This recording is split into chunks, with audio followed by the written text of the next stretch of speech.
Olá, pessoal! Hoje estamos dando início à nossa aula sobre bactérias. Então, ao decorrer da aula, nós vamos conhecer um pouco das características fisiológicas, morfológicas desses seres. Nós vamos conhecer um pouco sobre a importância desses seres para nós, humanos, e também as suas doenças. Então, vai ser uma aula bem importante para vocês. Bom, pessoal, as bactérias, elas são seres unicelulares e procariontes. Então, elas vão ter uma organização celular bem rudimentar, onde o material nuclear ele não vai estar individualizado devido à ausência da carioteca. Então, lembrando que a carioteca é aquela membrana que serve como um limite entre o núcleo celular e o citoplasma da célula. Então, elas não vão ter essa carioteca. As bactérias, elas são os seres mais abundantes do planeta, então a gente pode encontrar elas na água, tanto salgada quanto doce, no ar, no solo, nas superfícies dos organismos e no interior dos organismos. Então, no interior dos organismos, as bactérias elas podem fazer associações de parasitismo. Então, algumas bactérias elas podem estar parasitando nossos organismos, causando doenças para nós. Elas também podem estar associadas no comensalismo, onde elas vão estar sendo beneficiadas pela obtenção de alimento. Então, geralmente são as bactérias que estão presentes sobre as nossas peles, no nosso sistema digestório, e também aquelas bactérias que estão por meio de associação do mutualismo, onde os dois organismos vão estar sendo beneficiados. Então, geralmente são aquelas bactérias que estão no nosso intestino, que se obtêm de parte do nosso alimento e em troca elas acabam que nos fornecendo algumas vitaminas do complexo B, vitaminas K, por exemplo, que são vitaminas importantes para o nosso organismo.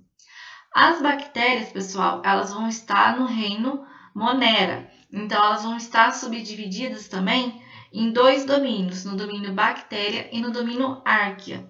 No domínio bactéria, são presentes as bactérias verdadeiras. E essas bactérias, elas fazem parte de uma grande diversificação de bactérias nesse grupo.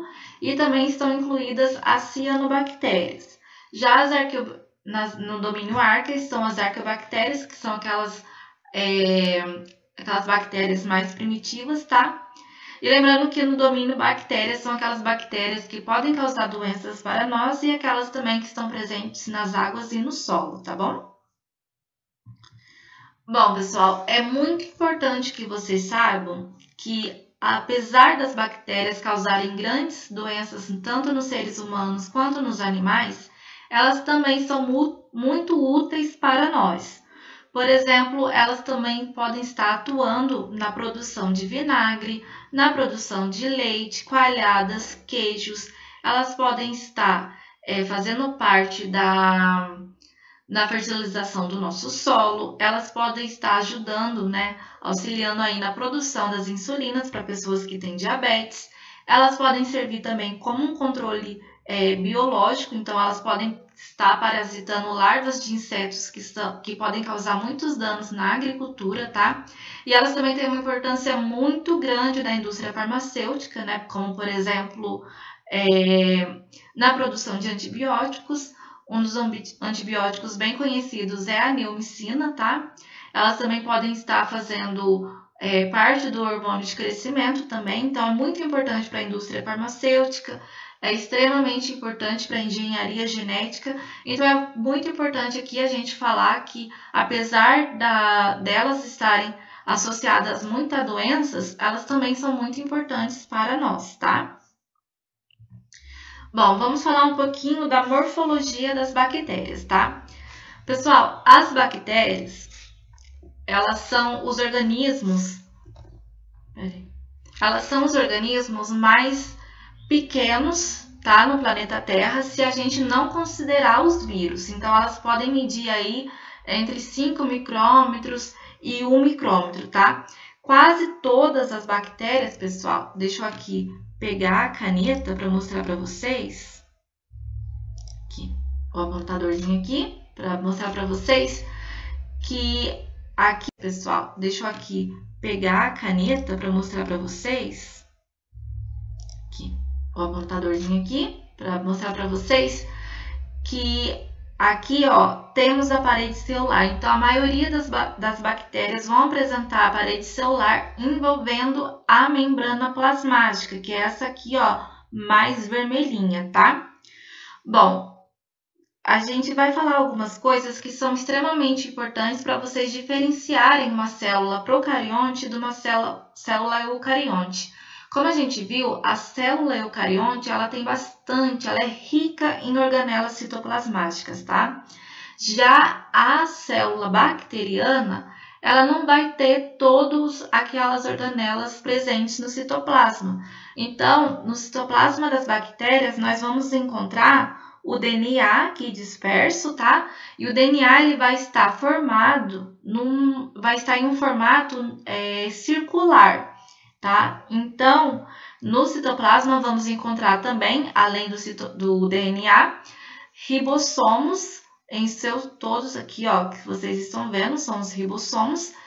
E é muito importante que vocês saibam que, diferentemente da célula eucarionte, onde o DNA está associado a algumas proteínas, nas bactérias nós não vamos ter essas proteínas aderidas ao DNA, tá? Então é bem importante lembrar isso para vocês, tá?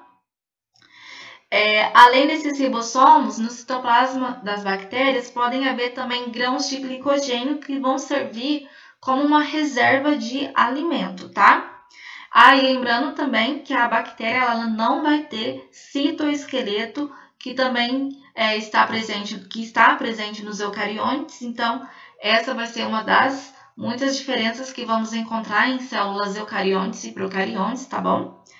Bom, aqui na segunda imagem, eu coloquei aqui para vocês para mostrar que algumas bactérias vão apresentar algumas estruturas menores que o DNA, que são chamadas de plasmídio. Pessoal, o plasmídio é extremamente importante que vocês conheçam, tá? Algumas das funções do plasmídio é que ele confere uma resistência à bactéria a antibióticos. Então, o plasmídio ele vai acabar aqui garantindo aí numa sobrevivência das bactérias. Então, ele é extremamente importante, tá? Voltando aqui para essa imagem da bactéria, nós temos também que dizer a diferença entre esses filamentos aqui no flagelo e esses filamentos aqui menores, que são as fímbrias, tá? As bactérias, pessoal, elas podem ser tanto... elas podem apresentar ou não a locomoção própria, tá bom? Então, algumas bactérias vão apresentar a locomoção por movimentos ondulatórios do seu corpo e também pela movimentação aqui do flagelo. Então, esses filamentos longos aqui, eles vão estar associados à movimentação da bactéria. Então, eles vão estar presentes nas bactérias que são móveis, tá?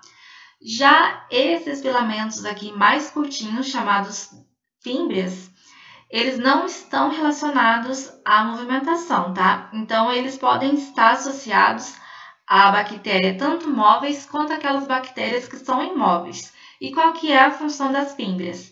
As fímbrias, pessoal, elas podem estar relacionadas tanto na conjugação, que nós vamos ver daqui a pouco, que é aquela troca de material genético entre duas bactérias, como também elas podem estar associadas à adesão da bactéria à célula do hospedeiro. Então, uma curiosidade é que as fímbrias, né, essa adesão das fímbrias ela está relacionada às placas bacterianas que a gente encontra nos nossos dentes, né?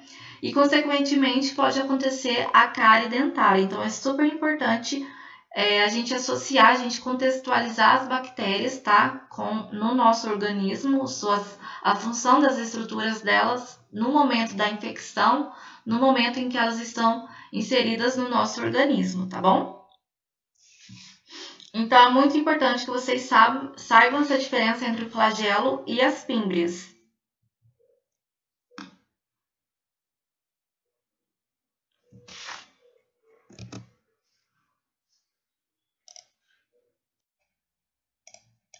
Bom, pessoal, vamos começar agora a falar sobre os tipos morfológicos de bactérias. Eu quero que vocês entendam que as bactérias, elas são classificadas de acordo com o seu formato. Então, as bactérias, elas apresentam diversos formatos, tá? Vamos começar aqui pela Coccus. As bactérias do tipo Coccus, pessoal, elas têm esse formato esférico, esse formato arredondado. Já a Bacillus, elas apresentam esse formato em bastão reto. Temos também as espiroquetas, e é importante que vocês saibam que essas espiroquetas, que têm esse formato meio helicoidal, meio espiral, elas se locomovem, elas se deslocam de acordo com as movimentações ondulatórias do seu corpo, diferentemente das espirilos, que têm esse formato helicoidal também, porém elas vão se deslocar de acordo com o seu flagelo. Lembrando que no slide anterior vimos aquela célula bacteriana com aquele flagelo. Então, é bom que vocês saibam que os flagelos, né, são diferentes em determinadas espécies de bactérias, tá? Eles não vão apresentar um padrão em todas as bactérias. Já as bactérias Vibrião, elas têm esse formato meio que parecendo uma vírgula, né? E também é interessante que vocês saibam que as bactérias, elas podem se apresentar isoladamente, mas elas também podem se apresentar em grupo, agrupadas, formando colônias. Então, quando a Coccus forma colônias, nós também classificamos elas em outros tipos de nomes, né, das bactérias. Por exemplo, a Diplococcus, ela apresenta um par de cocos, tá?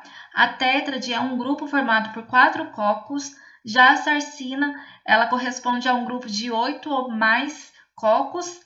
A Staphylococcus, ela tem esse formato que assemelha, né, a um cacho de uvas. Então, a Staphylococcus são essas cocos agrupadas em cachos, né? E a Streptococcus, por último, ela tem esse formato em fileira. Então, os cocos vão se formar em fileiras, tá?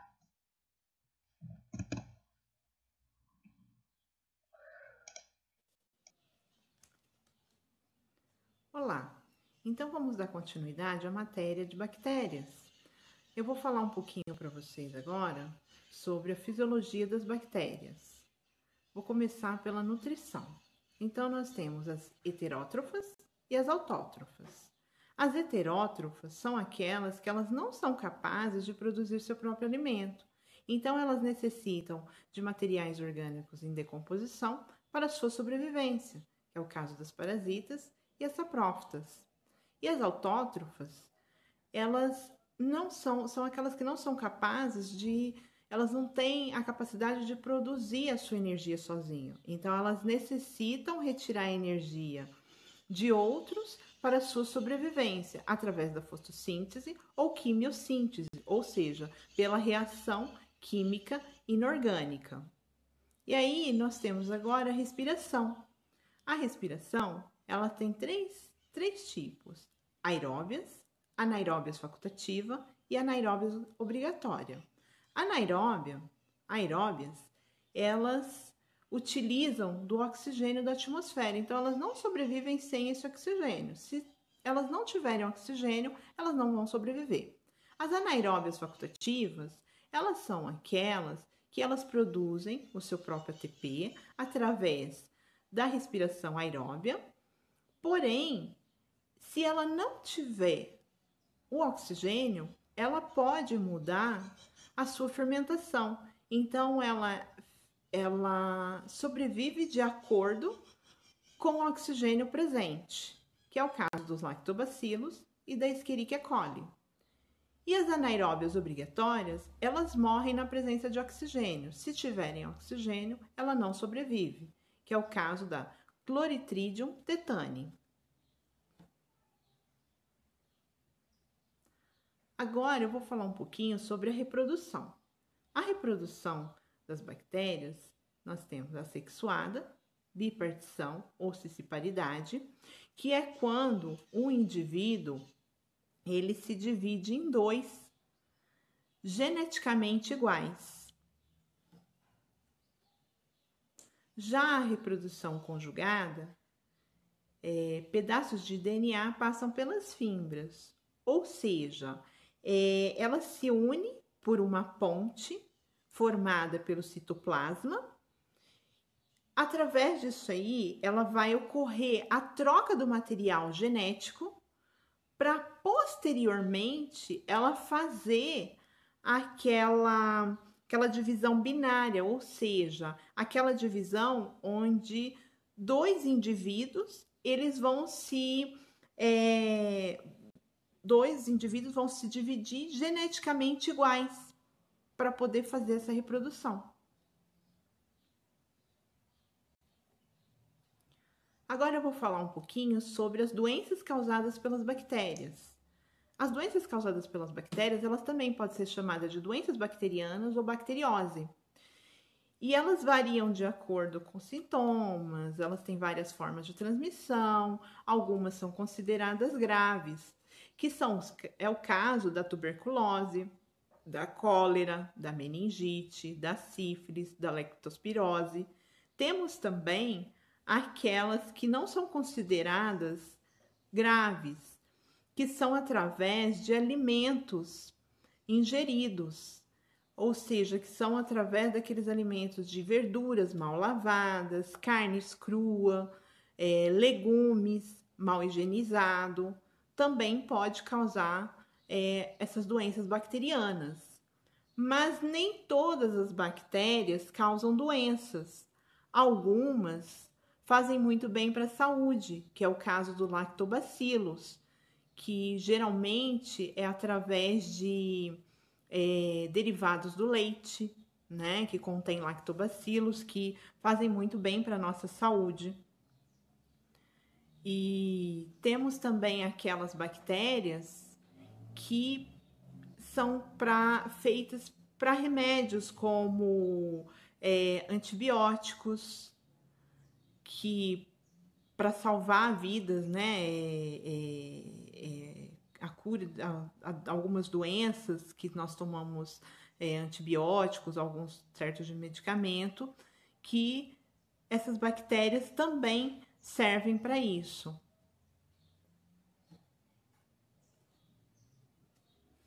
Obrigado pela atenção e espero que tenham entendido um pouco sobre bactérias.